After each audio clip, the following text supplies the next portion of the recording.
जो ऐसी प्रॉब्लम है जैसे कि बच्चों की डिफाइंस प्रॉब्लम है। डिफाइन मीन्स जो बात नहीं मानते, उसको कहा कर जाता है वो बंदा इग्नोर करते हैं, मानते नहीं, बल्कि जान के उल्टा करते हैं, एक जगह टिक के नहीं बैठते। हाइपर एक्टिव बच्चे हैं, कभी इधर, कभी रिश्तेदारों के घर चले जाओ, कभी ड्रॉर खोल रहा है, कभी पौड़ी चढ़ गया, कभी उतर गया, कभी सोफे पे चढ़ गया, कोई चीज उठा ली, कभी तोड़ दी।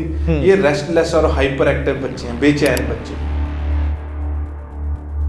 बच्चों देखो बड़ी सेंसिटिव एज है, क्रूशियल एज है, नई डेवलपमेंट है, नए रोल्स हैं, नए चैलेंजेस हैं, तो ये सबसे वनरेबल का मतलब पूरे ये रिस्क पे होती हैं ये एज, जिसको किसी भी तरीके की बिहेवियरल और साइकोलॉजिकल प्रॉब्लम हो सकती है।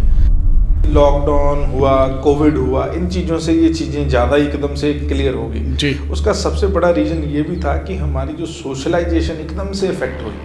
बाहर आना जाना, मिलना, लोगों से पर्सनल कांटेक्ट इतना खत्म हो गया 1-2 साल के लिए, और हमारी कंपल्शन होगी कि हम एक जगह बैठें और फोन के सहारे हैं। क्लासें, ट्यूशन, ट्रेनिंग्स, इवन की जो फन एक्टिविटी थी, गेम्स वगैरह, हमने स्क्रीन पे खेली।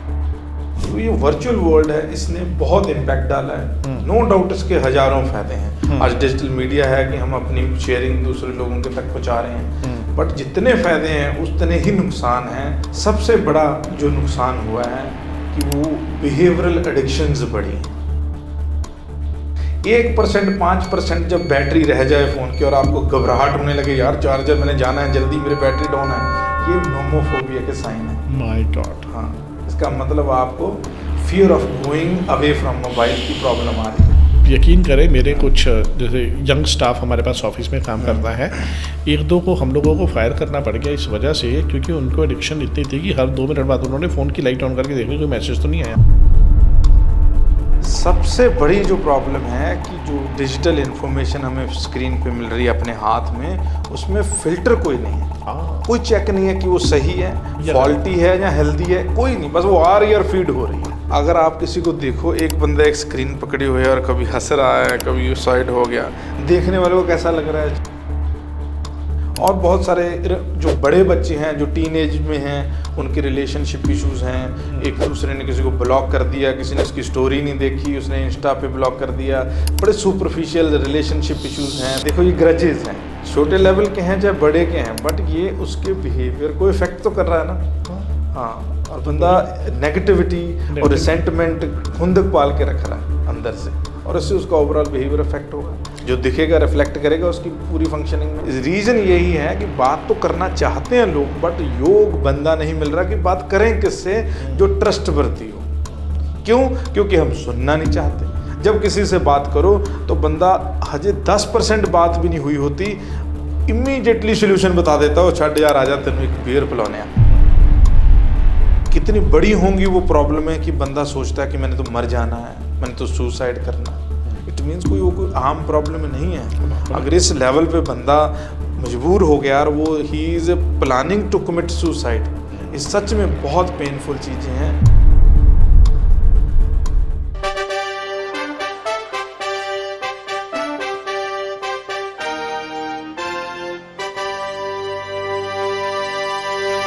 ज़माना है सोशल मीडिया का। आज 5 साल के बच्चे से लेके 80 साल के बुज़ुर्ग के हाथ में है मोबाइल फ़ोन। कहीं इंस्टाग्राम, कहीं यूट्यूब, कहीं थ्रेड्स, कहीं फेसबुक, व्हाट्सएप, और सारा दिन कुछ ना कुछ नई नई चीज़ें।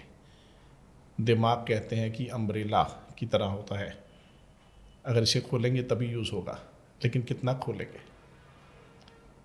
एक प्रॉब्लम, एक ऐसी ज़रूरत और एक ऐसी चीज़ जो हर इंसान के शरीर में, दिमाग में घर करती जा रही है, वो है एंजाइटी, और वो नज़र आती है बिहेवियर प्रॉब्लम से। अब देखिए, कुछ ना कुछ तो है कि छोटे बच्चे से लेकर आज 10 साल का, 5 साल का, 15 साल का बच्चा, आप उसे मोबाइल छीन के देखिए, फिर उसका बिहेवियर चेंज होता है नहीं होता। अब कोई ज़माना था जब हम लोग टीवी देखते थे, टीवी का रिमोट चेंज कर देते थे तो आके पापा बोलते थे मेरा न्यूज़ का टाइम है, आप चित्रहार नहीं देख सकते। आज 5 लोग हैं परिवार में, 5 अलग अलग चीज़ें देख रहे हैं, लेकिन किसी के पास किसी के लिए भी टाइम नहीं है। जा कहाँ रही है ये दुनिया? और इन सब चीज़ों के बीच में लेके क्या चल रहे हैं लोग? नज़र आए या ना आए, लेके चल रहे हैं स्ट्रेस, लेके चल रहे हैं एंजाइटी। आज बात करने वाले हैं उस टॉपिक के ऊपर जो पिछले 5-10 सालों में इतना बैडली ग्रो हुआ है पूरी दुनिया में, सिर्फ भारत में नहीं पूरी दुनिया में इतना बैडली ग्रो हुआ है कि मुझे लग रहा है कि आज हर इंसान कहीं ना कहीं साइकोलॉजिस्ट, साइकेट्रिस्ट या साइकोथेरेपिस्ट को ढूंढने की कोशिश कर रहा है, कुछ दवाइयों के सहारे और कुछ बातचीत के सहारे। आज एक ऐसी ही शख्सियत, उनसे मुलाकात होती है डॉक्टर तरलोचन सिंह, साइकोलॉजिस्ट से। सर स्वागत है आपका। नमस्कार जी, बहुत बहुत थैंक यू आपका। Thank you sir. Sir discussion diaries जो हमने प्लेटफॉर्म बनाया ना, ये एक बड़ा कैजुअल सा प्लेटफॉर्म है जी। It is not a promotion of any company. इसमें हम लोग डिस्कस करते हैं कि क्या क्या सोशल इश्यूज आ रहे हैं और किस तरह के, अगर आप कभी देखेंगे तो हम लोग एस्ट्रोलॉजी पे भी बात कर रहे हैं, हम लोग शेर व शायरी पे भी बात कर रहे हैं। आपको इनवाइट करने का सिर्फ एक सबसे बड़ा रीज़न था कि खास करके मतलब शायद 10 साल से तो ये चीज़ें हैं ही हैं जब से सोशल मीडिया का ट्रेंड ज़्यादा आया है, लेकिन सबसे बड़ी बात जो आज कोविड के बाद पिछले 4 सालों में लोग जो फेस कर रहे हैं ना डॉक्टर साहब, वो कर रहे हैं बिहेवियरल प्रॉब्लम। ट्रू। और मुझे लगता है कि ये 5 साल के बच्चे से लेकर 80 साल के बुजुर्ग तक की सभी की प्रॉब्लम हो गई है। बिल्कुल। और आप एक जाने माने इंडिया लेवल तक सब लोग आपको जानते हैं ऑलरेडी, और बिहेवियर स्पेशलिस्ट भी हैं, पीएचडी साइकोलॉजी भी हैं। और ये पहले मैं बात शुरू ये करना चाहता हूँ, मैं पूछना चाहता हूँ इस साइकोलॉजी और साइकेट्रिस्ट फर्क क्या है, क्योंकि ना इसके पीछे बड़ी सारी मिसकंसेप्शन है। तो पहले अगर मुझे ये चैप्टर क्लियर हो जाएगा ना, फिर वो आगे बढ़ेंगे। हाँ, मैं आपको बताता हूँ। सबसे पहले thank you again for inviting me. बड़ा अच्छा लगा आपने इसका ऑब्जेक्टिव बताया डिस्कशन डायरी का। जी। आपने पूछा साइकेट्री एंड साइकोलॉजी। जी सर। मैं खुद साइकोलॉजिस्ट हूँ ओके। या साइकोथेरेपिस्ट, ये की बात है। अच्छा जी। इसके अलावा एक दूसरी चीज होती है साइकेट्री। हाँ। दोनों में फर्क ये है कि जो साइकेट्रिस्ट हैं हाँ। वो एक तरह से मेडिकल बैकग्राउंड से होते हैं, एमबीबीएस और एमडी जैसी डिग्री करते हैं, और जिनका प्राइमरी ट्रीटमेंट लाइन जो होती है वो मेडिकल ट्रीटमेंट्स हैं, जिसमें मेडिसिन हैं, अदर मेडिकल प्रोसीजर। अच्छा। जो साइकोलॉजिस्ट होते हैं ये एमबीबीएस और एमडी बैकग्राउंड से नहीं होते। हाँ। ये simple human behaviour, human mind के बारे में पढ़ के अपनी masters in psychology, clinical psychology, और उसके बाद अपनी स्पेशलाइजेशन करते हैं, पीएचडी करते हैं, एमफिल करते हैं। तो क्लिनिकल हाँ। साइकोलॉजी भी आपकी एक्सपर्टीज है? मेरी यस। लेकिन आप मेडिसिन का यूज नहीं करते? नहीं करते। साइकोलॉजिस्ट जो होते हैं उनकी प्राइमरी जो ट्रीटमेंट मोडालिटी है वो काउंसलिंग, अच्छा जी, साइकोथेरेपी, या एक तरह से लाइफस्टाइल ट्रेनिंग्स और इंटरपर्सनल ट्रेनिंग्स और बंदे की माइंड ट्रेनिंग, ऐसी चीजें करते हैं जो मेजरली हम एक तरह से एक स्ट्रक्चर तरीके से बातचीत करके और उनकी हैबिट्स को मॉनिटर करके और उनको हेल्प करके कि how they can change it, उसकी चेंज में हेल्प करते हैं। मेडिकल का कोई लिंक नहीं है। हाँ, सम यूनिवर्सिटीज और सम ऑफ देम, कोई इंस्टीट्यूट हमें एक इंट्रोडक्शन के लिए मेडिसिन पढ़ा सकते हैं और हम पढ़ते हैं, but as per the guidelines हम मेडिसिन ना देते हैं और ना ही हमें देने की ट्रेनिंग दी जाती है। आपको लगता है कि बिना मेडिसिन के बंदे का दिमाग सेट किया जा सकता है? हाँ, बिल्कुल लगता है। बिल्कुल लगता है। देखो, मेरा तो प्रोफेशन है जी, और मैं बड़ा दावे के साथ ये कहता हूँ कि अगर आप टाइमली इंटरवीन करेंगे तो आई गारंटी यू की दवाई की तो जरूरत ही नहीं पड़ेगी। अगर आप लेट ही इतना हो जाओगे और आपकी प्रॉब्लम जो इतनी गंभीर हो गई है और उसने पूरी बॉडी को और आपके न्यूरोकेमिकल को, ब्रेन को, एंडोक्रोनोलॉजी को, पूरे बॉडी के सिस्टम को चपेट में ले लिया, तो उसको ठीक करने के लिए हमें मेडिसिन चाहिए होगी। और अगर आप सही टाइम पे आ गए फिर नहीं चाहिए। ये ना डॉक्टर वाली बड़े हैवी वर्ड हो गए। हाँ, मैं छोटी छोटी बातें पूछता हूँ तो मेरे लिए भी आसान होगा समझना। बिल्कुल। डॉक्टर साहब, बात शुरू करते हैं बच्चों से, है ना, क्योंकि आज की सबसे बड़ा बेनिफिट पता क्या है कि पेरेंट्स एजुकेटेड है। मजेदार बात है, पुराने जमाने में पेरेंट्स कम एजुकेटेड थे, वो समझते नहीं थे कि हुआ क्या है। बिल्कुल। आज पेरेंट्स एजुकेटेड है, बच्चा छोटा सा बिहेवियर का चेंज हो, पेरेंट्स फटाफट ढूंढते हैं कि किसके पास लेके जाना है। हाँ, पेरेंट्स ढूंढना। अब तो स्कूलों में अवेयरनेस कैंप, मैंने आपके लेक्चर ही 10 जगह पर देख लिए होंगे कम से कम इस टॉपिक के ऊपर। ट्रू।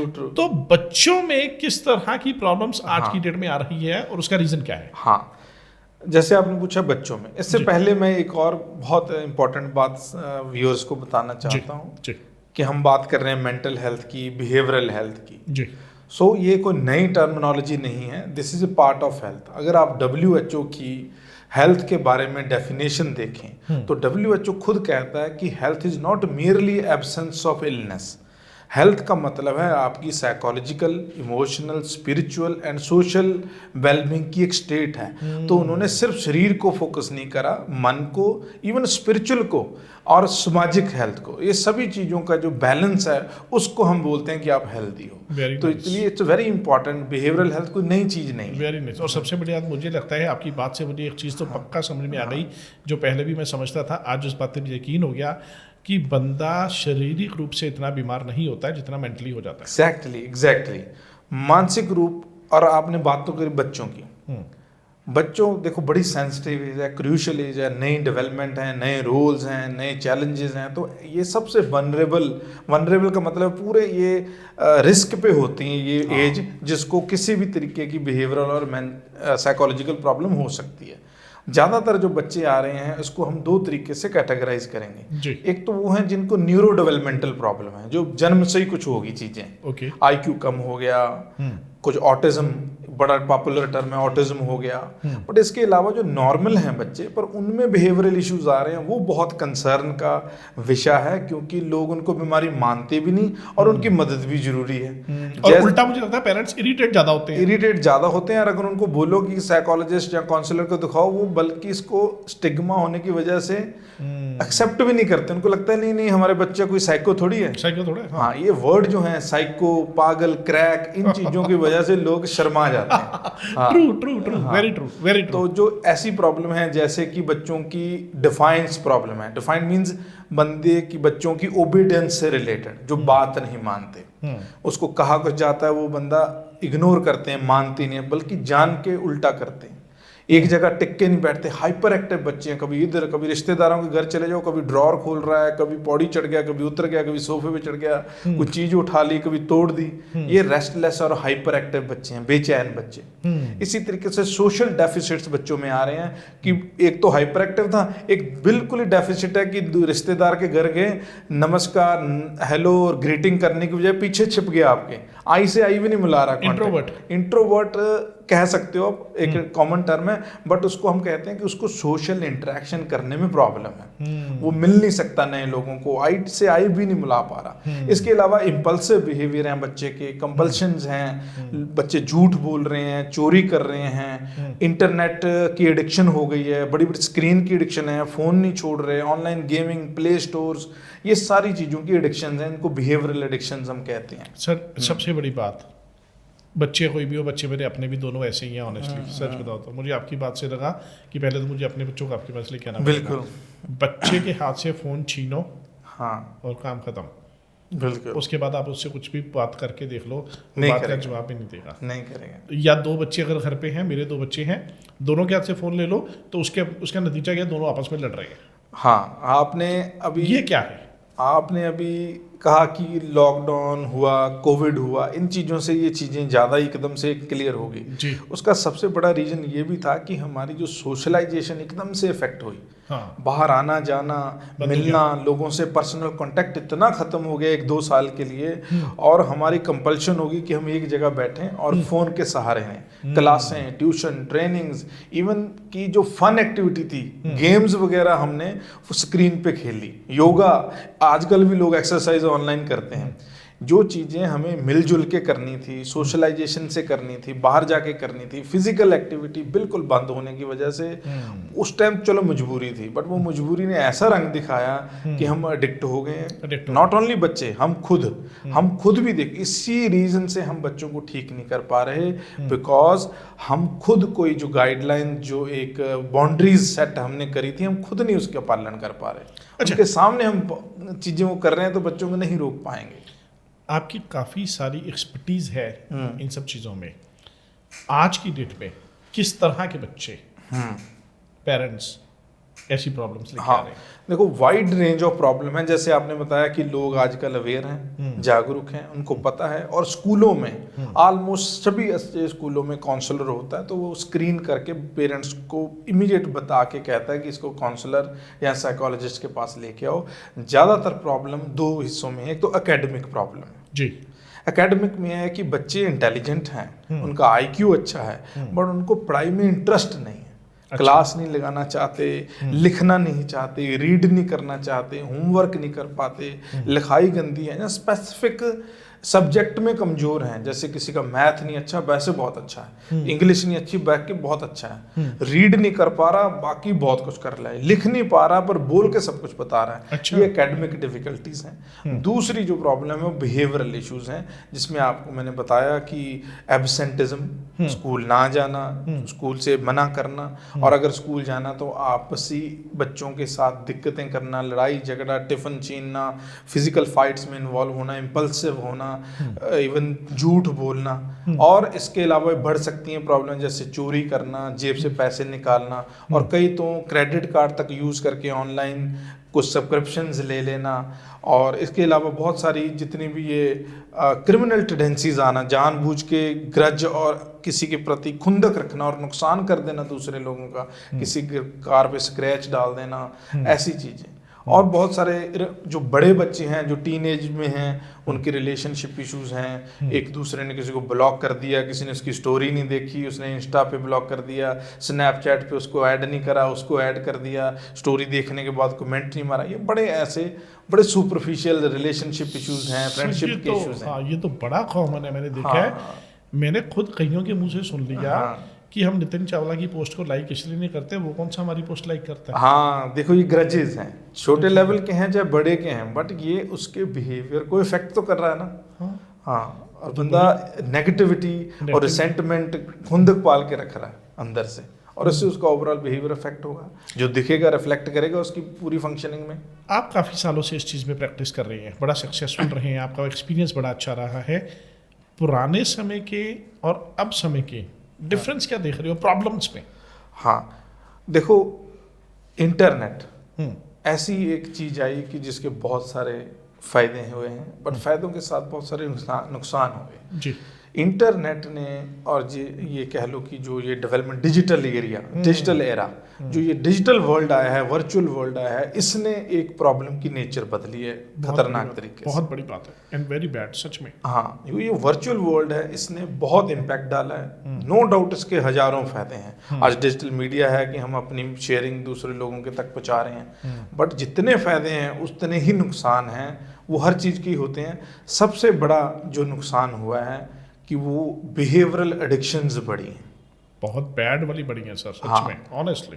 बिहेवियरल एडिक्शन, अगर मैं आपको बताऊं कि एडिक्शन का मतलब ये नहीं होता कि किसी पदार्थ का, किसी सब्सटेंस का कंज्यूम करना या सेवन करना, कोई भी ऐसी आदत, कोई भी ऐसा एक्शन जो आप जरूरी काम छोड़कर उसको इग्नोर नहीं कर सकते और उसमें समय खराब कर रहे हो, और करने के बाद गिल्ट फील कर रहे हो कि यार आज को बाद नहीं करूंगा, और फिर कर रहे हो, उसको बोलते हैं बिहेवियरल एडिक्शन। जिसमें इंटरनेट, इंस्टाग्राम की रील देखना, सोशल मीडिया चलाना, व्हाट्सएप की और फेसबुक की बार बार नोटिफिकेशन चेक करना, इसी तरीके से stock marketing, gambling, lottery, porn, सब कुछ देखना, ये बिहेवियरल एडिक्शन का हिस्सा है। माय गॉड, और ये बहुत बैड है। हाँ, ये सारा हमें वर्चुअल वर्ल्ड और जो डिजिटल टेक्नोलॉजी का वर्ल्ड आया इसने दी है हमें। आप यकीन करें, मेरे कुछ जैसे यंग स्टाफ हमारे पास ऑफिस में काम करता है, एक दो को हम लोगों को फायर करना पड़ गया इस वजह से, क्योंकि उनको एडिक्शन इतनी थी कि हर 2 मिनट बाद उन्होंने फ़ोन की लाइट ऑन करके देखी कोई मैसेज तो नहीं आया। हाँ, ये कंपल्शन है। कंपल्शन का मतलब है कि रेजिस्ट नहीं कर पाते, जानबूझ के वो चीज़ करनी पड़ रही है, अगर जब तक नहीं करोगे तो बेचैनी रहेगी, एंग्जाइटी रहेगी जी। हाँ। और बच्चों को रात को जब तक आप फ़ोन लेके बंद करके ड्रॉर में नहीं रख देते, नहीं छोड़ेंगे, बच्चे नहीं छोड़ेंगे। हाँ, आपने स्टाफ की बात बताऊं, मैं आपको बताता हूँ, एक हमारे साइकोलॉजी में, मेंटल हेल्थ में एक बल्कि कैटेगरी बन गई है बीमारी की। अच्छा। उसको बोलते हैं नोमोफोबिया। अच्छा। नोमोफोबिया का मतलब है नो मोबाइल फोबिया। इसकी अगर डेफिनेशन में बताऊं, fear of going away from your mobile. इस नोमोफोबिया में लोग नौकरी छोड़ देते हैं। ऐसी स्टडीज हैं कि लोग ने इसलिए नौकरी छोड़ दी क्योंकि उसका जो ऑफिस था वो बेसमेंट में था, वहां नेटवर्क नहीं आता। Very nice. मैंने खुद ये बोला कि 2 लोग फायर करें और 2 लोग छोड़ के भी गए इस मामले में कि भैया फोन नहीं अलाउड है ऑफिस में, हम नहीं काम करेंगे। फोन नहीं अलाउड, बिल्कुल। 1%, 5% जब बैटरी रह जाए फोन की और आपको घबराहट होने लगे, यार चार्जर मैंने जाना है जल्दी, मेरी बैटरी डाउन है, ये नोमोफोबिया के साइन है। My God. हाँ, इसका मतलब आपको fear of going away from mobile की प्रॉब्लम आ रही है।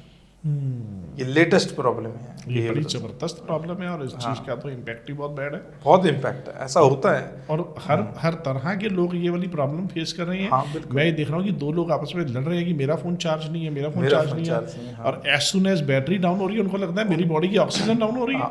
इतनी घबराहट, इतनी बेचैनी होगी कि वो फोकस ही नहीं कर पाएगा काम पे, क्योंकि उसको ये पैथोलॉजिकल लेवल पे, बीमारी लेवल पे प्रॉब्लम आ रही है। अच्छा डॉक्टर साहब देखो, फोन के बिना, लैपटॉप के बिना, इंटरनेट के बिना गुजारा तो होना नहीं है। हमें तो इसको साथ लेके ही चलना पड़ेगा और इसके साथ लेके अंडरस्टैंड करना पड़ेगा कि लाइफ को कैसे जी सकते हैं। जीना भी बड़ा जरूरी है। चलो ये तो ही बच्चों की प्रॉब्लम, क्या कुछ ऐसी प्रॉब्लम भी आती है कि बच्चे लड़ाके बड़े हो गए हैं? हाँ देखो, उस लिए कि रीजन वही कि हमारी सोशलाइजेशन कम होने की वजह से, फिजिकल जो हमारी डिस्प्लेसमेंट थी एनर्जी की वो कम होने की वजह से, हमारे जो एनर्जी है, नेगेटिव इमोशन है, वो सारे हम अपने इनवर्ड फोकस कर रहे हैं, भरे हुए हैं। जिਵੇਂ ਪੰਜਾਬੀ ਚ ਆਪਾਂ ਕਹਿੰਦੇ ਕਿ ਅੰਦਰੋਂ ਭਰਿਆ ਹੋਇਆ ਉਹ ਭਰਿਆ ਹੋਇਆ ਚੀਜ਼ ਨੂੰ ਹਲਕਾ ਜਿਹਾ ਬਹਾਨਾ ਚਾਹੀਦਾ ਐਂਡ ਬੱਚੇ जो है बस्ट आउट क्योंकि चैनलाइजेशन नहीं हो रही। ना तो फिजिकल गेम है, अगर फिजिकल गेम नहीं है तो सोशल इंटरेक्शंस भी नहीं है। पुराने जमाने में आप कह रहे थे क्या चेंज आया, उसमें सबसे बड़ा फैमिली का स्ट्रक्चर। इतने लोग होते थे कि पेरेंट्स को ना भी टाइम मिले तो बच्चा सेटल्ड था, दादा दादी चाचा ताया मासा, बड़ा ताया छोटा ताया, सब ने अपने अपने थेरेपी काउंसलिंग कर देनी है एंड तक। सर देखो, आजकल 2 बंदरों की फैमिली है छोटी सी, और वो भी रात को 10 बजे आते हैं, तब तक बच्चे सो जाते हैं। मैं कह रहा हूँ कि जॉइंट फैमिलीज के बीच में कभी भी ये वाली प्रॉब्लम, साइकोलॉजिकल इशू नहीं देखे गए थे, नहीं आते थे, क्योंकि आपको एक प्रॉब्लम है तो उसको सॉल्व करने के लिए 10 लोग हैं। बिल्कुल। न्यूक्लियर फैमिली में सुनने वाला ही कोई नहीं है, सुनने वाला है नहीं। और जो 2 लोग हैं वो भी इतने ऑक्यूपाइड हैं, बोथ पेरेंट्स आर वर्किंग, रात को 8-8, 9-9 बजे वो आ रहे हैं, और बच्चे कहाँ हैं, स्कूल के बाद ट्यूशन के बाद इंटरेक्शन का टाइम नहीं रहा, क्योंकि फिर उन्होंने नींद भी पूरी करनी है और सुबह फिर 6 बजे उठ के स्कूल स्टार्ट करना है। उन पेरेंट्स के बारे में क्या कहेंगे जो बच्चों को टाइम नहीं दे सकते हैं? देखो, मेरा बहुत बड़ा सजेशन है ये बड़ा, कि टाइम देना बहुत इम्पोर्टेंट है। हम अपना शेड्यूल, सारे लोग ऐसे मैनेज करते हैं कि हम इतना बर्डन में भी हम अपने आप को मैनेज कर रहे हैं वर्क लाइफ को, अगर उसी में हम अगर 1-1.5 घंटा एक्सक्लूसिवली बिना फ़ोन के अपनी फैमिली के साथ, चाहे वो बच्चे हैं चाहे आपके माता पिता हैं, उनके साथ अगर एक्सक्लूसिव टाइम शेड्यूल कर लें तो दिस इज़ ए मिरेकलस, आपकी आधी से ज़्यादा प्रॉब्लम ठीक हो जाएंगी। डॉक्टर साहब एक बात बताऊँ, मुझे अच्छी तरह से याद है जब हम लोग स्कूल में पढ़ते थे ना, मेरे डैड 8 बजे रात को जब अपने काम से वापस आते थे, फैक्ट्री बंद करके वापस आते थे, सबसे पहली चीज़ पता क्या होती थी? खाना खाते खाते या खाना खाने के बाद या उससे पहले कोई भी टाइम, आधे घंटे के लिए हर रोज एक गेम खेली जाती थी। हाँ, कैरम बोर्ड खेलते, और वो इंटरपर्सनल कनेक्शन वाली गेम्स थी। हाँ, ऐसा नहीं है कि स्क्रीन पे है। हाँ, उसके बाद मैं और डैड चेस खेलते थे। हम 4 भाई बहन, मम्मा और 3 भाई बहन खेल रहे हैं कैरम बोर्ड, दूसरे टेबल पे बैठ के मैं और डैड दूसरे टेबल पे बैठ के हम खेल रहे हैं चेस। तो 6 के 6 लोग जो है वो उस चीज़ में बिजी हैं। ये जो इंटरेक्शन होती है ये हीलिंग है अपने आप में। ये थेरापेटिक है। जो काउंसलर, थेरेपिस्ट हमारे पास भी लोग करते हैं, हम क्या करते हैं? बातें कर रहे हैं। वो बातें जो वो चाह रहा था इतने देर से, कोई उससे कर नहीं रहा था, कोई सुनने के लिए तैयार सुन नहीं रहा था कोई। अच्छा डॉक्टर साहब, मैं ये समझ पा रहा हूँ कि जो साइकोलॉजिकल प्रॉब्लम लोगों को आ रही है, ये प्रॉब्लम जो आ रही है, कहीं ना कहीं इसके पीछे फैमिलीज का बहुत बड़ा हाथ है। बिल्कुल, पूरे सिस्टम का हाथ है। सिर्फ जब फैमिली की बात करो, वो एक इम्पॉर्टेंट पार्ट है पूरे सिस्टम का। पूरी डेवलपमेंट, पूरी ग्रोथ और पूरी आपकी ट्रेनिंग जो होती है वो फैमिली में होती है। सबसे पहले चाइल्डहुड, इनिशियल ईयर्स जो आपकी लाइफ के हैं, वो फैमिली ही आपका स्कूल है। तो फैमिली का बहुत इंपॉर्टेंट रोल है। आपकी वैल्यूज़, आपकी गाइडलाइंस, और जो गाइडलाइंस सेट हुई हैं उसको आप खुद कितना फॉलो कर रहे हो और कितना बच्चों से एक्सपेक्ट कर रहे हो, ये सारी चीज़ों का रोल है। छोटी फैमिली, बड़ी फैमिली, अर्बन, और आपके स्टैंडर्ड्स, आपकी स्पिरिचुअल, आपकी रिलीजियस और आपकी मॉरल वैल्यू, ये सारा चीज़ें ही बच्चे का एक बेस बनाती हैं। अच्छा, एक चीज़ है, अगर मुझे लगता है आज भी माँ बाप, आज भी दादा दादी बच्चों के साथ हर रोज सिर्फ आधा घंटा बैठना शुरू करते हैं। हाँ, और उसकी सारी बातें सुने और उसे वो सारी बातें मजाक में करे या सब कुछ करे जो भी करे, है ना, छोटी छोटी बातें, है ना। हमारे यहाँ क्या था, मुझे याद आ गया कि अभी तेरी लड़की को कहते थे तेरी तो शादी कर रही है, तो वो शर्माती थी और रोने लग जाती थी, मेरी शादी की बात ना करो। लड़के को बोलते थे ये मेरे साथ नहीं रहेगा, इसको तो बहू के पीछे लग जाएगा। तो छोटी छोटी चीज़ें ना, नोकझोंक भी है, वो भी कहीं ना कहीं उनको मेंटली हेल्दी रखती थी। बिल्कुल रखती थी। आज वो सारी चीज़ें लोग देख के खुश तो होते हैं, लेकिन इंस्टाग्राम की रील्स पे। हाँ, पर तुसी देखोगे कितना ज़्यादा अजीब लग रहा है। अगर आप किसी को देखो, एक बंदा एक स्क्रीन पकड़ी हुई है और कभी हंस रहा है, कभी साइड हो गया, देखने वाले को कैसा लग रहा है? अजीब। मूड स्विंग सर, मैं इसे कहता हूँ मूड स्विंग। मूड स्विंग हर 30 सेकंड की रील के बाद आपका मूड चेंज हो जाता है। अभी आप रोमांटिक गाना सुन रहे थे, उसके बाद सैड सॉन्ग पे आ गए हो। हाँ। तो ये तो आपका मूड स्विंग कर रहा है, आपका दिमाग खराब कर रहा है। सबसे बड़ी जो प्रॉब्लम है कि जो डिजिटल इन्फॉर्मेशन हमें स्क्रीन पे मिल रही है अपने हाथ में, उसमें फिल्टर कोई नहीं है। हाँ। कोई चेक नहीं है कि वो सही है, फॉल्टी है या हेल्दी है, कोई नहीं, बस वो आ रही है और फीड हो रही है। आ रही है, फीड हो रही है और बैडली फीड हो रही है। फिल्टर कोई नहीं है। यही दिक्कत है। जो हमारी इंटरेक्शन है, कोई क्लासरूम है, क्लासरूम में पुराने जमाने में सीखते थे, क्लासरूम डिस्कशन होती थी, रीड करते थे, तो बंदे की डिस्कशन होती थी, गुड बैड फॉल्टी या हेल्दी इंफॉर्मेशन उसी टाइम फिल्टर हो जाती थी। अब तो आपने एक प्राइवेट लाइफ में एक बंद कमरे में एक चीज़ देखी और उसको रजिस्टर कर लिया और आपके अंदर प्रोसेस हो रही है और आपका पूरा मूड। और आपको मैं बहुत एक ब्यूटीफुल बात बताता हूँ साइकोलॉजी की, वो ये है, हम ये मानते हैं, साइकोलॉजी ये मानती है, जो हमारी एक्सप्लेनेशन है, जो हमारे थॉट्स हैं किसी चीज़ के बारे में, वो ही डिसाइड करते हैं कि आपके एक्शंस क्या होंगे। तो हमारे थॉट्स कहाँ से बनते हैं? वो हमारे एक्सपीरियंस से बन रहे हैं, और एक्सपीरियंस हमारा सारा इतना प्राइवेट हो गया कि हम जो मिल रहा है हम वो अपना फीड कर रहे हैं। वो जो बिलीफ बैंक हमारे अंदर बन गया, हम हर चीज़ को उसी नज़रिए से इंटरप्रेट कर रहे हैं, चाहे वो एक्चुअल क्या है डज नॉट मैटर, रियलिटी क्या है पता नहीं, बट जो सोच रहे हैं हमें वही लग रहा है बस। अच्छा, आपने शुरू में बताया कि 2 तरह का बिहेवियर भी है ना, क्या बिहेवियर चेंज किया जा सकता है? बिल्कुल। बिहेवियर जो as per psychology is concern, psychology ये मानती है कि सब कुछ हम जो भी कर रहे हैं ये बिहेवियर है। हम खुश हैं, बिहेवियर, हम दुखी हैं, बिहेवियर, हम हंस रहे हैं, गुस्सा हो रहे हैं, रो रहे हैं, उदास हैं, किसी के अग्रेसिव हो गए, जहाँ सो गए, हम हर एक एक्शन को, हर एक चीज़ को बिहेवियर कहते हैं। और ब्यूटी इज कि बिहेवियर इज लर्न्ड, ये सीखा जाता है, ये एक्वायर करा जाता है। And anything that can be learn can be unlearn also. हाँ, तो हम इसको कोई पैदा नहीं हुए लेके, उदासी को, गुस्से को पैदा नहीं हुए लेके, हमने अपने एनवायरनमेंट से ये सीखा है। और जो चीज़ सीखा है हम उसको बुला सकते हैं, जैसे सीखा है उसी तरीके से हम बुलाया भी जा सकता है। उसके लिए प्रैक्टिस करनी पड़ेगी, टाइम देना पड़ेगा। यस, उसके लिए टाइम देना पड़ेगा आपको। सबसे पहले तो स्वीकार, एक्सेप्टेंस, आप इस बात को एक्सेप्ट करो कि यस मुझे चेंज की ज़रूरत है। डॉक्टर साहब, ये ना बड़ा टिपिकल और बड़ी कंफ्यूजन वाली बात है। मुझे लगता है 90% लोग इस चीज़ को एक्सेप्ट ही नहीं करते कि उनको कोई प्रॉब्लम है। नहीं करेंगे।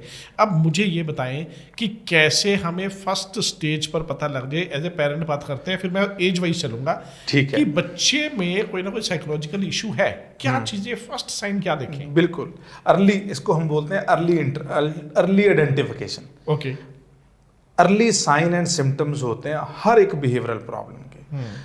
पहले तो मैं ये बता दूं कि बिहेवियरल प्रॉब्लम की बहुत सारी कैटेगरी हैं, इसमें हमें जाने की ज़रूरत नहीं है, बस कुछ कॉमन साइन एंड सिम्टम है जो दिखने शुरू हो जाएंगे। जी, सबसे बात इंपॉर्टेंट जो मैं कहता हूं खुद भी, कि अगर आपको किसी भी एज ग्रुप में, बच्चे बड़े बूढ़े में कहीं भी लगे कि उसकी जो नॉर्मल रूटीन थी, जैसे वो जी रहा था लाइफ, उसमें कुछ चेंज आ गई। अब पहले जैसे वो सीरियल नहीं देखता जो रोज कहता था कि 8 बज गई यार वो स्टार प्लस लगा दो, अब 2-3 दिन से कह नहीं रहा। Very true. इट मीन्स कोई चेंज आ गई, उसका पैटर्न खराब हो गया, उसका पैटर्न में कोई दिक्कत है, there is something in mind कि कुछ आपको फिर आगे डिटेल में देखना पड़ेगा। एक रोज 8 बजे कहता है कि मुझे दूध में इसबगोल डाल के दे दो, आपके पेरेंट रोज पीते हैं, रात को दूध के साथ ये लेना उनकी रूटीन है। अब आप देख रहे हो 2-3 दिन से मांगा नहीं और आपने कहा कि हाँ जी पापा, हाँ जी अंकल, ऐसे दूध नहीं पीना, वो ठीक है मर्जी है देना दे दो, ये चेंज है। There is something going in mind. हाँ, तो सबसे बड़ा साइन था ये कि जो रेगुलर चल रहा था उसमें कुछ 2-3 दिन से चेंज आ गई, वो पैटर्न में चेंज हो गया। तो ये सबसे बड़ी इंडिकेशन है कि कुछ मन में ऑक्यूपाइड है बंदा, इसको एक्सप्लोर करना होगा। और उसके बहुत सारी बीमारियों के साइन है, जैसे छोटी छोटी बात पे घबराना, एक ही चीज़ बार बार सोची जाना, या एक चीज़ें रिपीट करी जाना, चीज़ें चेक करी जाना, ताले चेक करी जाना, टूटियाँ चेक करी जाना, स्विचेस चेक करी जाना, या बार बार एक ही चीज़ के बारे में रीअश्योरेंस सीकिंग इसको बोलते हैं। किसी बात की बार बार एश्योरेंस, तसल्ली चाहिए कि ठीक है ना, हो जाऊगा ना, पक्का हो जाऊगा ना, ऐसे ऐसे। अच्छा, लोग ताला लगा के 2 बार चेक करते हैं, 3 बार चेक करते हैं कि हाँ, ये प्रॉब्लम है। गाड़ी पता कि लॉक हो गई है, हाँ, उसको हैंडल खींच के देखते हैं। मैं आपको एक बात बताता हूँ नितिन जी, मेरे पास एक बहुत अच्छा इंडस्ट्रियलिस्ट आया इसी प्रॉब्लम को लेके। वो मुझे बार बार फ़ोन कर रहा था, कहता जी मैंने घर मिलना है आपको। हाँ। मैं क्यों, घर क्यों मिलना है? मेरा कोई फ्रेंड का फ्रेंड था, कहता जी हॉस्पिटल में आना नहीं चाहता कि मैनू ना ਤੁਹਾਡੇ हॉस्पिटल वाले जानते ने। Oh, he is a famous person obviously. हाँ। कहता, मैं कहा फिर क्या हुआ, दिक्कत क्या हो? कहता जी मैनू थोड़ी जी प्रॉब्लम है। मैं कहा चलो आप कोशिश करो, वैसे मिलन के बहाने आ जाओ, बहुत लोग होंगे ने, आप डिटेल नहीं करेंगे। आ गया, चलो आया जब, उसके कहते मुझे ये प्रॉब्लम है कि कहता कि मैं जब अपनी फैक्ट्री से घर निकलता हूँ, मैं अपना, मेरे पास एक लाइसेंस्ड वेपन रखा हुआ है, वो मैं फैक्ट्री में रखा आता हूँ, उसको रख के मैं लॉक लगा के आता हूँ, तो मुझे कई बार 1 किलोमीटर बाद जाने के बाद भी मुझे ऐसा लगता है कि कहीं ड्रॉर खुला तो नहीं छोड़ा है। कहता 1 किलोमीटर 2-2 किलोमीटर से मैं वापस चेक करता हूँ आके, और देखता हूँ ड्रॉर लगा होता है। मुझे पता है मैंने लगाया है, पर मुझे थॉट आता है कि व्हाट इफ अगर रह गया। क्या कहते हो आप इस प्रॉब्लम? इसको हम ओसीडी कहते हैं, ऑब्सेसिव कंपल्सिव डिसऑर्डर। ओसीडी, हाँ, बहुत फेमस नाम है, वेरी फेमस, वेरी फेमस। आजकल फिल्मों में, सीरीज में बहुत आता है ओसीडी। मेरा बेटा क्या करता है कि डोर बंद कर दिया, हाँ, पहले खुद चेक करेगा, फिर वो चेक करेगा, देखना बंद हो गया था ना। हाँ, तो मेरी वाइफ बोलती है तेरे को ओसीडी है क्या? हाँ, तो ओसीडी मतलब, ओसीडी का मतलब ओसीडी, ओ मतलब ऑब्सेशन, मींस एक ही ख्याल रीअकर करता है, एक ही ख्याल बार बार आ जाता है। वो इतनी एंजाइटी और बेचैनी पैदा कर देता है कि आपको कंपेल करता है कुछ करने के लिए। सी मींस कंपल्शन। अच्छा, मुझे देखा, मैंने कईयों को देखा बार बार हाथ ही धोई जा रहे हैं, हाथ धो रहे हैं, दिस इज ओसीडी की निशानी है। उनको लगता है हाथ गंदे हो गए, कंटेमिनेट हो गए, कुछ लग गया, और धोते हैं, फिर उसको सेटल करने के लिए धोना ही पड़ता है। एक आंटी के घर पे मैं गया, मेरे रिलेटिव है, वो सारा दिन डस्टिंग क्लॉथ, 2-2 महीना घर पे सारा दिन डस्टिंग क्लॉथ हाथ में लेके घूमती रहती है, जहाँ दिल करता है। हाँ, ये ओसीडी की निशानी है। एक बंदा कोई आया और बैठ के उसके बाद चादर चेंज कर दी, कोई बंदा बूट लेके, चप्पल लेके आ गया, फर्श धो दिया। कई बार तो कोई बंदा बाहर से आया, उसके दरवाजे के हैंडल तक साफ कर देते हैं सारे। मैंने एक केस मेरे पास आया, हॉस्पिटल में था, 5 साल पुरानी बात है, किसी को घर में 50,000 रुपये आया, उस लेडी ने 50,000 रुपये धो दिया। Oh my God. कहते जो बंदा जो 50,000 रुपये दे के गया, वो खुजली कर रहा था, उसी हाथों से उसने नोट दे दिए, उसने धो दिए। देखो, ए भगवान, हाँ, कुछ भी हो सकता है। अच्छा डॉक्टर साहब, ये स्टेजेस होती होंगी है ना, जैसे हमने अर्ली स्टेज डिस्कस करी, किस स्टेज पे आके आपको लगता है कि यार ये हाइट हो गई? हाँ, मैं देखो, जितनी मैं मानसिक रोगों के आपको साइन एंड सिम्टम बता दूंगा, आपको लोगों हाँ ये तो मेरे में है, मेरे स्टाफ में है, मेरे घर वालों में। बीमारी की नेचर ही ऐसी है, ऐसे लगा कि सबको ही है यार, मुझे तो सारा कुछ है। पर फिर भी प्रॉब्लम हम तब कहते हैं जो इसकी स्टेजेस, जैसे आपने पूछा कि इससे डिसफंक्शन कितना हो रहा है, इंटरफेरेंसेस कितनी हो रही है। अगर मान लो आपको कोई विचार या आपकी कोई फीलिंग्स आपको बॉदर कर रही है और आप उसको मैनेज कर पा रहे हो, तो हम आपको रोगी नहीं कहेंगे, बीमार नहीं कहेंगे, हम कहेंगे ठीक है एक अनवांटेड चीज है, but you are managing it. But अगर उसकी वजह से आपका काम काज ही इफेक्ट हो गया, आप तो काम पे ध्यान ही नहीं लगा रहे। 3 लेवल आगे, personal life, professional life and आपकी सोशल लाइफ, तीनों में इंटरफेरेंसेस हो रही है। आपके लोग पछाओगे यार नितिन जी ਤੁਹਾਡਾ ਕੰਮ ਹੀ ਇਹੀ ਆ और 24 घंटे यही सोचते रहने हो, ਤੁਸੀਂ ਰਹਿ नहीं दो। इट मीन्स आपके सोशल रिलेशन इफेक्ट होने शुरू हो गए, इस वजह से या तो खुद आप या लोग आपको अवॉइड करना शुरू हो गए। अच्छा, एक छोटी सी प्रॉब्लम जो हमारे व्यूअर्स जरूर जरूर जरूर सोचना चाहते हैं और सोच रहे होंगे जो वॉच कर रहे हैं, बिना नाम लिए हुए मैं कई लोगों के बारे में ये बताना चाहूँगा, वो आपस में बात करते हैं, अपने आप से बात करते हैं। हाँ, क्या है ये? देखो, इसको हम बोलते हैं सेल्फ टॉक, सेल्फ मटरिंग। ये करते रहते हैं, कुछ भी जो वो चाहते हैं वो बोलते हैं। मैं ये कह रहा हूँ कि साइकियाट्री में ये एक सीरियस बीमारी का एक साइन है, सेल्फ मटरिंग। हाँ, अगर आप बंदा खुद से बात कर रहा है तो हम इसको हेलुसिनेटरी बिहेवियर कहते हैं। हेलुसिनेटरी का मतलब है कि आपको कोई ना कोई हेलुसिनेशन हो रहा है, कोई बंदा आपसे बात कर रहा है, आप उसका जवाब दे रहे हो, आप डिनाई कर रहे हो, नहीं जी मैं तो पुरानी गल देख के याद करके हंस गया, मैंने तो एक गल याद आ गई ता हंस पिया, नहीं, ये सेल्फ मटरिंग है। अगर ऐसा हो रहा है और आप डिनाई भी कर रहे हो तो it can be a sign of some serious problem. उस प्रॉब्लम को हम साइकोटिक प्रॉब्लम्स कहते हैं। ऐसे केसेस में हमें दवाई भी खानी पड़ सकती है। हाँ, तो ये एक सीरियस साइन है अगर आप बंदा खुद से बातें करता है। डॉक्टर साहब, दवाई से याद आया, दवाइयों से लोग डरते पता क्यों है? लोगों को ना, जैसे आपने बताया साइकोलॉजी और साइकेट्रिस्ट में क्या फ़र्क है ना? लोग साइकोलॉजिस्ट या साइकेट्रिस्ट के पास जाते क्यों नहीं? लोग डरते हैं कि इन्होंने तो नींद की दवाई दे देनी है, इन्होंने बोलना है एटेलम खा लो, ये खा लो, नींद की दवाई खा लो, रात को खाओ, सुबह उठोगे तो आराम से उठोगे, है ना? किसी टाइम पे ऐसी बहुत सारी टैबलेट्स आती थी, अब तो गवर्नमेंट ने ज़्यादातर बैन कर दी, लेकिन डॉक्टर की प्रिस्क्रिप्शन पे तो मिलती हैं। साइकेट्री की सारी दवाइयाँ प्रिस्क्रिप्शन से मिलती हैं। सवाल ये है कि क्या दवाइयाँ ही सोल्यूशन है, या लोगों में से ये मिथ कैसे निकाली जाए कि दवाइयाँ नहीं, साइकोलॉजी वैसे भी आपको ठीक कर सकती है? बिल्कुल, मैं सबके लिए एक मैसेज यही देना चाहूँगा। पहले मैंने कहा जितनी जल्दी इस चीज़ को आप एक्सेप्ट करोगे कि हाँ कुछ बिहेवियरल चेंज है आप में, मूड में चेंज है, या आपके सोचने के ढंग में चेंज है, और वो चेंज आने की वजह से आप बहुत सारी दिक्कतों का सामना कर रहे हो अपने कामकाज में या पर्सनल लाइफ में, जितनी जल्दी आप इसको एक्सेप्ट करोगे उतना ही कम चांस है कि आपको दवाई खानी पड़ेगी। ये सच है कि साइकेट्री की दवाइयाँ थोड़ा सा आपको सेडेट कर सकती हैं। सेडेट मतलब सुस्ती और नींद में डाल सकती हैं। उन दवाइयों की नेचर ऐसी है।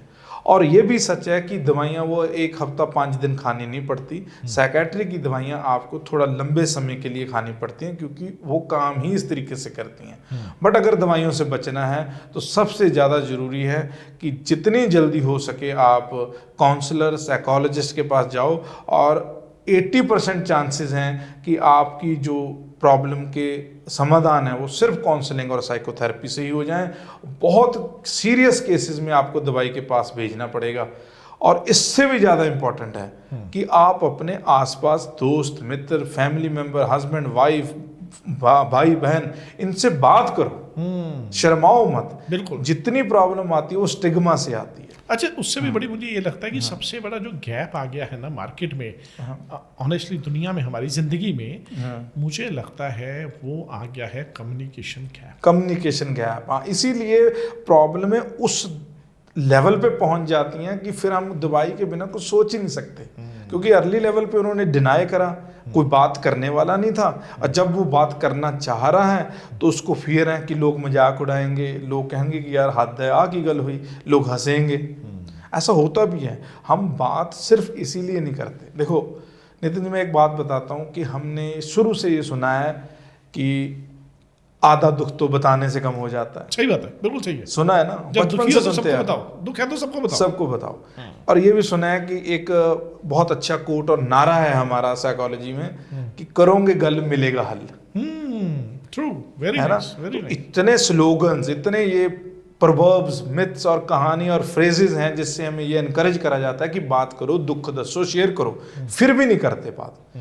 क्यों नहीं करते बात? उसका सबसे बड़ा रीजन यही है कि अगर मैंने बात करी तो दूसरा सामने वाला बंदा मुझे कमजोर समझेगा, मेरा मजाक उड़ाएगा और मेरी इस वीकनेस को लोगों में बता देगा। मेरे पीठ पीछे बात करेगा, ये तो पागल है। हाँ, रीजन यही है कि बात तो करना चाहते हैं लोग, बट योग बंदा नहीं मिल रहा कि बात करें किससे जो ट्रस्टवर्दी हो। क्यों? क्योंकि हम सुनना नहीं चाहते।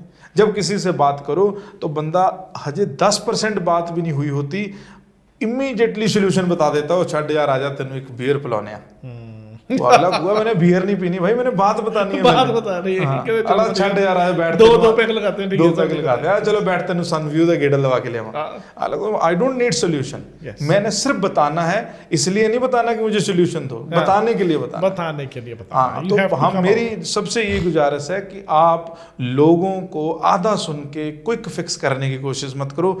वो सिर्फ आपको बात सुनाना चाहते हैं, तो आप बिना इंटरप्ट करे, बिना टोके एक और पूरी बात सुनो एक्टिवली। इसको हम बोलते हैं एक्टिव लिसनिंग। बहुत ज़्यादा ज़रूरी है। डॉक्टर साहब बहुत बड़ी बात कह दी। मुझे ऐसा लगता है कि कई बार मैं इतना ज़्यादा परेशान हूँ कि सोल्यूशन मेरे पास है, लेकिन कोई पूरी बात सुन ले। जो दिमाग का जो ग्लास है ना वो एक बार खाली हो जाए, खाली हो जाए, यस, खाली हो वो जाए, नेगेटिविटी हम निकाल दे एक बार, तो पॉजिटिविटी एंटर करेंगे, तो करेगी एंट्री। सबको पता है, सबको हाँ ना, दिमाग पूरा भरा हुआ है गंदगी से, खाली करना है, गंदगी कह लो, नेगेटिविटी कह लो, वेंटिलेशन, वो वेंटिलेशन की हाँ। जरूरत है। तो हो सकता है कई बार किसी भी छोटे से बच्चे की दी हुई सलाह भी काम आ जाती है, ये भी जरूरी है। साइकोलॉजिस्ट जो हैं वो कुछ नहीं करते, हमें लगता है यार बातों से कैसे इलाज करते हैं। हमारे पास जो सबसे बड़ा टूल है वो है कि हम बंदे की सिर्फ बात सुनते हैं, जब तक वो कहता नहीं बस आई एम डन, हम सुनते रहते हैं। और हम ये कहते हैं कि हमने कोई मिरेकल या कोई जादू या कोई हथौला या कोई झाड़ा नहीं करा, हमने सिर्फ बात सुननी है, and this is talking that lead to cure. ये बातों ने ही उसको ठीक करा है। बताते बताते बताते उसको खुद ऐसी इंसाइट हो गई कि उसको खुद ही वो पता चल गया, वो जो करना चाहता था उसको पता लग गया कि यस, यहाँ मैं तो ये कर सकता हूँ। डॉक्टर साहब, हर एज ग्रुप में अपनी अपनी प्रॉब्लम्स है। बच्चों की अपनी प्रॉब्लम है, बच्चों की, टीनेजर की अपनी प्रॉब्लम है, यंग जनरेशन की अपनी प्रॉब्लम है, मिडिल एज की अपनी प्रॉब्लम है, बुजुर्गों की अपनी प्रॉब्लम है ना। किसी को इमोशनल इशू, किसी को हेल्थ इशू, किसी को लव इशू, किसी को मैरिज इशू, किसी को स्टडी इशू। सबसे ज़्यादा प्रॉब्लम वाले लोग आपके पास कौन आते हैं? हाँ बिल्कुल, बहुत इंपॉर्टेंट क्वेश्चन है आपका ये। आई कंप्लीटली एग्री कि हर एज ग्रुप में प्रॉब्लम है। मैं कहूँगा कि 4-5 साल की उम्र से बच्चे मेरे पास आते हैं, और नियरली पोस्ट रिटायरमेंट वाले लोग मैं भी देखता हूँ जिनकी उम्र 78-80 एज की है। और सबसे ज़्यादा अगर वो एज आ रही है वो है हमारे जो अर्ली अडल्टहुड है। अच्छा। जिस अर्ली अडल्टहुड में कहूँगा वही 17-18 साल की उम्र से लेके 27-28 साल की उम्र वाला। उनमें तो बिहेवियर चेंज बड़ा बैड होता है सर। हाँ, और आजकल थोड़ा सा ज़्यादा हो रहा है, पता नहीं इंटरनेट की वजह से। पेरेंट्स को वो कहते हैं कि आपको समझ में नहीं आती मेरी बात, मैं क्या चाहता हूँ। रीजन यही है। हम उनको कह रहे हैं कि तू बड़ा हो गया भाई, अब तू बड़ा हो गया, पर जब वो बड़ा होके बिहेव करता है लगता तू चुप रहे, तू चुप रहे, तेनों नहीं है पता। बंदे का रोल कंफ्यूजन इतना है कि उसको पता ही नहीं है कि मैं हो भी गया हूँ बड़ा या अभी भी मैं छोटा ही हूँ। और ऊपर से नए चैलेंजेस, किसी ने हस्बैंड बनना है इसी एज में, किसी ने मैनेजर बनना है, किसी को प्रोफेशनल रोल मिलने हैं, किसी को पर्सनल रोल मिलने हैं। उस रोल के लिए तैयारी उस हिसाब से आजकल नहीं होती। वर्क प्लेस की बात कर रहे हो डॉक्टर साहब आप। पीछे रिसेंटली एक पर्सन ने, एक लेडी ने सुसाइड कर ली वर्क प्रेशर की वजह से। वर्क प्रेशर की, बिल्कुल मैंने सुना। इंडिया में रह के ऐसा देश जहां हम लोग धर्म के लिए, भगवान के लिए, स्पिरिचुअलिज्म के लिए, पीस ऑफ माइंड के लिए जाने जाते हैं। पूरी दुनिया के लोग हमारे देश में आते हैं पीस ऑफ माइंड ढूंढने के लिए। वहां पर एक इंसान, यंग लड़की सुसाइड कर लेती है ओवर प्रेशर होके। क्या समझते हैं आप इसे? देखो वही बात होगी कि वर्क प्लेस में तो प्रेशर सबसे ज़्यादा है आजकल। 8 घंटे में काम, इतना काम करना।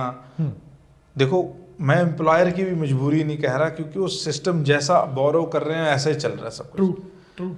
और बात ये है कि हमें वर्क लाइफ बैलेंस, ये एक कंसेप्ट है, वर्क लाइफ बैलेंस। अपनी लाइफ में वर्क लाइफ और पर्सनल लाइफ में बैलेंस करना पड़ेगा। और आप खुद ही हो जो कर सकते हो, दूसरा बंदा आपको जितना मर्जी सलाह दे दो आप नहीं करोगे। इसलिए आप अपने लिए, खुद के लिए कुछ ऐसा टाइम जरूर निकालना पड़ेगा जिसमें आपने 20-25 मिनट अपनी बॉडी को देने हैं, जिसमें हम फिजिकल एक्टिविटी करेंगे, और कम से कम 10 मिनट आप अपने माइंड को भी देंगे, जिसमें आप चाहे म्यूजिक सुनो, चाहे कोई सत्संग सुनो, चाहे कोई स्पिरिचुअल बातें करो, चाहे कोई मेडिटेशन करो। सो मेरे हिसाब से कम 5 से 10 मिनट माइंड के लिए और 20 से 30 मिनट शरीर के लिए पूरे दिन में जरूर निकालने चाहिए। अच्छा डॉक्टर साहब, कई लोग ना बड़े सारे, खास करके बच्चों की बात करूँ है ना, सिंपैथी सीकर होते हैं। उनको क्या कहते हो आप? जैसे आपने कहा सिंपैथी सीकर, ये ट्रेट है, ये एक निशानी है। देखो हम बात करते हैं, साइकोलॉजिस्ट जो बात करते हैं, हम कहते हैं कि हर एक बंदे का पैटर्न है। उस पैटर्न पे बेस्ड में हमने कुछ अपने लिए कैटेगरीज बना दी हैं कि ये पर्सनैलिटीज़ हैं, ये पर्सनैलिटी, बी पर्सनैलिटी, सी पर्सनैलिटी, ऐसे करके बहुत सारी टाइप ऑफ पर्सनैलिटी हैं। पूरी दुनिया को हमने कुछ ग्रुपों में बांट लिया है on the basis of their patterns. Sympathy Sikar है, अटेंशन सीकर है, इम्पल्सिव है, छोटी छोटी बात पे रोने वाला है, जहाँ अग्रेसिव होने वाला है, अकेला रहने वाला है, जहाँ ग्रुप में चलने वाला है, डिपेंडेंट है, इंडिपेंडेंट है, अवॉइडेंट है, जहाँ अपने आप को महान मानने वाला है, नार्सिसिस्टिक आपने सुना होगा नार्सिस्टिक बंदा। नार्सिस्टिक, हाँ, तो ऐसे हमने टर्मिनोलॉजीज हैं जो पर्सनैलिटी की टाइप्स हैं। तो ये सिंपैथी सीकर भी एक वन ऑफ द टाइप है। ऐसे लोग होते हैं जो सिंपैथी सीख करते हैं और अटेंशन सीख करते हैं। अच्छा, एक पर्सन में देखिए, एक नहीं बहुत सारे देखिए, हमारे मोगा में रहते हैं भाई साहब, वो हेल्दी, उन्होंने सारी दुनिया के अपने टेस्ट करवा लिए, ओके, मेंटल भी और शरीर के भी सारे, लेकिन जब भी उनको गुस्सा आता है या एंजाइटी होती है या कुछ जल्दी जल्दी में करते हैं तो उनके हाथ कांपते हैं बहुत ज़्यादा।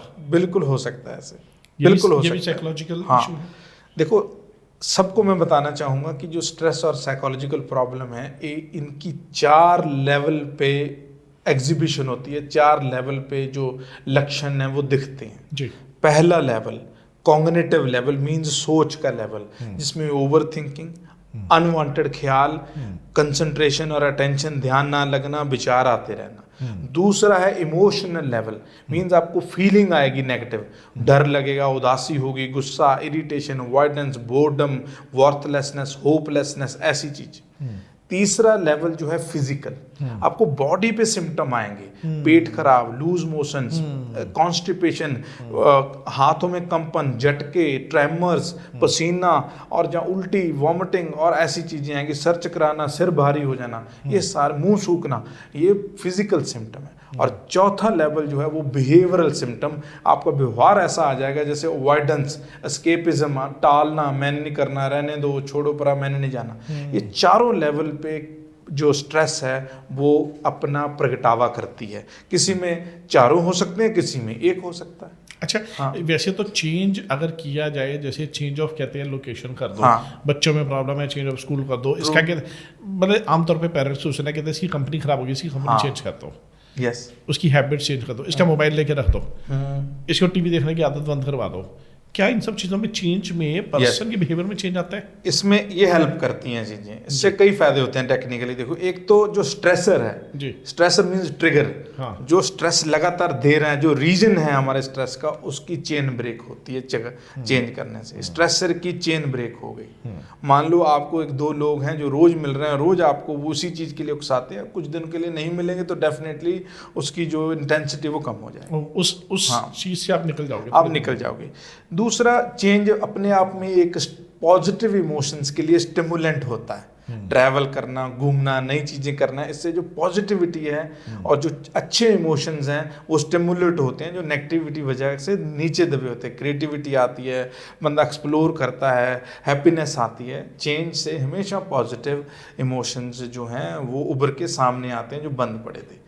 तीसरा रीज़न ये भी है कि हमारी जो कॉग्निटिव फ्लेक्सिबिलिटी, जो हमारा ब्रेन का सोचने का ढंग है, जो हम नई नई चीज़ें सोचते हैं, जो हमें कहते हैं कि कुछ सुझ नहीं रहा, कुछ और नहीं रहा, वो मतलब ये है कि नई जगह से नई जगह पे वो हमारा ब्रेन जो है जितनी उसकी क्षमता है उस क्षमता के हिसाब से फंक्शन करना शुरू हो जाता है। अदरवाइज एक ही जगह पे वो मोनोटोनस हुआ होता है, ऑटोनॉमस चल रहा होता है कि उसको क्रिएटिव करने की जरूरत नहीं, क्योंकि ऑटोमेटिक हो गया। मोनोटोनी ब्रेक करनी जरूरी है। मोनोटोन, हाँ, ये ब्रेक होती है चेंज करने से, ये चीजें मोनोटोनी ब्रेक करनी जरूरी है और तभी ये चीज़ों का फर्क पड़ता है। इनफैक्ट लोग जगह चेंज करते हैं। हाँ, मैं जब स्ट्रेस में आता हूँ तो मेरा एक ही तरीका की गाड़ी उठाओ और भाग जाओ। हाँ, ये हेल्प करता है। ट्रैवल ये सभी के लिए काम करेगा, किसी के लिए ट्रैवल, किसी के लिए इवन, बल्कि कई थ्योरिस्ट, कई साइंटिस्ट हमारी साइकोलॉजी में ये कहते हैं कि अगर आप बहुत ज़्यादा नेगेटिव इमोशन में हो, एंगर में, गुस्से में हो, तो क्या करें?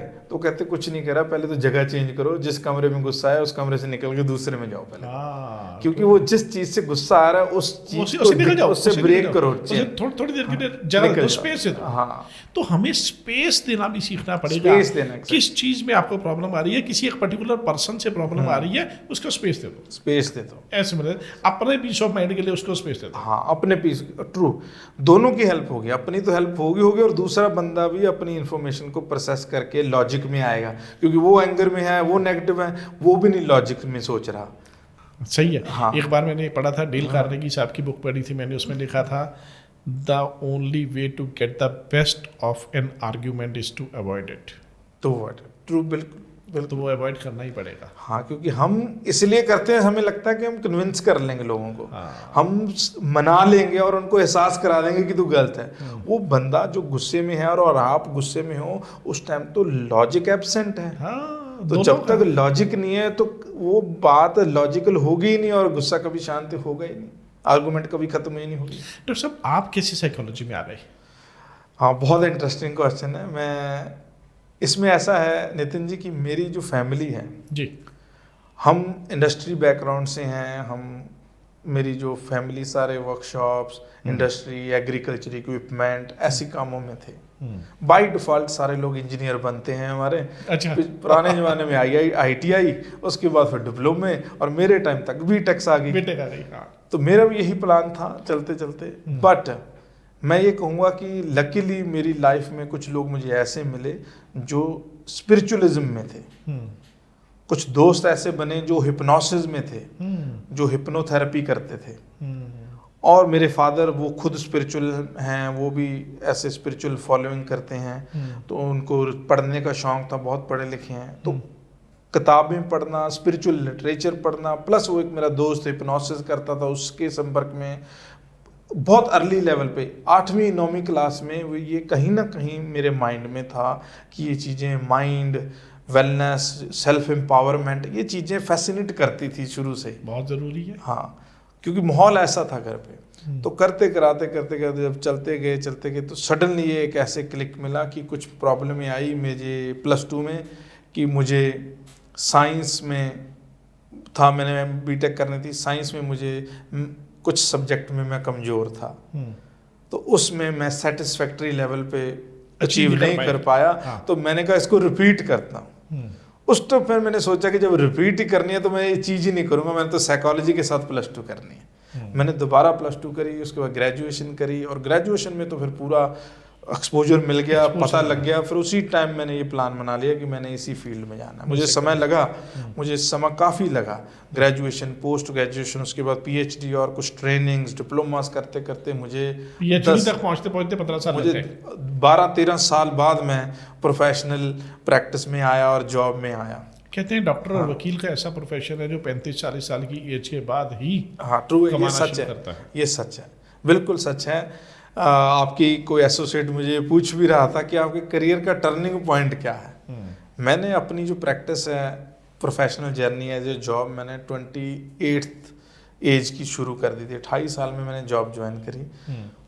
मुझे 3-4 साल तक ये अफसोस रहा कि मैंने गलत प्रोफेशन चुना है इकोनॉमिकली, क्योंकि इतनी इसकी ट्रेंडिंग नहीं था, इसकी डिमांड नहीं थी। जॉब जो थी बहुत रेयर थी। टीचिंग में जॉब थी, लोग पढ़ाने लग जाते हैं जहाँ तो कॉलेज यूनिवर्सिटीज में, टीचर बन जाते हैं। जहाँ स्कूल में काउंसलिंग करने लग जाते हैं, स्कूल काउंसलर जहाँ टीचर। प्रैक्टिस में बहुत कम स्कोप था और प्राइवेट प्रैक्टिस का तो कोई ज़माना ही नहीं था। तो जॉब जो मिलती थी बड़ी रीजनेबल, बड़ी एक नॉमिनल सी सैलरी पे। मुझे कुछ देर ऐसे ही लगता रहा कि गलत प्रोफेशन चूज बट मैं हमेशा लोगों को भी कहता हूँ, अपने स्टूडेंट्स को भी कहता हूँ, अपने स्टाफ को भी कहता हूँ कि मुझे जो आज अच्छा लग रहा है अपने प्रोफेशन में और जो मैं सक्सेसफुल मान रहा हूँ अपने आप में, वो उसमें एक ही चीज़ है, वो है कंसिस्टेंसी। मैं लगा रहा। मैं मतलब मैंने बहुत बार लगता था कि यार कुछ चेंज करके अपना फैमिली में जाते हैं, कुछ और करते हैं, कोई बिजनेस कर लेते हैं, नहीं। पर वो कंसिस्टेंसी ने मेरे रिजल्ट लेके आई। 5-6 साल के बाद लोगों को एक्सेप्ट करने लगे मुझे, और लोग थेरेपी में आने लगे, और मेरी प्राइवेट प्रैक्टिस भी चलने लगी, और मैं कुछ ऐसे लोगों के साथ जुड़ गया जिसकी वजह से मैं इंटरनेशनली इन चीज़ों में पार्टिसिपेट करने लगा और पूरे नेशनल लेवल पे पॉपुलर हो गया अपनी फील्ड में। डॉक्टर साहब, अगर साइकोलॉजिस्ट ना होते तो क्या होते? देखो, अभी मैं फ्रैंकली बताऊं तो अभी मुझे लगता है अगर मैं साइकोलॉजिस्ट ना होता तो मैं फिर भी साइकोलॉजिस्ट ही होता। इसका मतलब ये होता कि मैं इसी तरीके से कोई गाइडेंस और किसी बातचीत कर रहे हैं और लोगों की काउंसलिंग कर रहा होता, किसी को कुछ ना कुछ सलाह ही दे रहा होता। मुझे लगता है कि मैं इसीलिए बना हूं। इनबिल्ट है। हाँ, इनबिल्ट है कि किसी प्रॉब्लम में सुनना और सुन के उसको फैसिलिटेट करना कि व्हाट कैन बी डन। ये मेरी नेचर थी, शायद इसीलिए मैं साइकोलॉजी में आया। अच्छा, हर तरह के एक्सपीरियंस होते हैं, कभी तो सही एक्सपीरियंस भी होते हैं, हर तरह के क्लाइंट भी आते हैं, डॉक्टर के पास भी हर तरह का पेशेंट भी आता है, ऑनेस्टली। हाँ, कभी कोई ऐसा एक्सपीरियंस हुआ कि बड़ा फनी एक्सपीरियंस हुआ? यूजुअली मेरे पास जो लोग आते हैं वो पहले तो उनकी केस हिस्ट्री सुनते ही फनी लगने लग जाता है। सारे ही लोग ऐसे। अच्छा डॉक्टर साहब, ऐसा नहीं लगता कि कभी सुन सुन के मेरा ही ना दिमाग हिल जाए?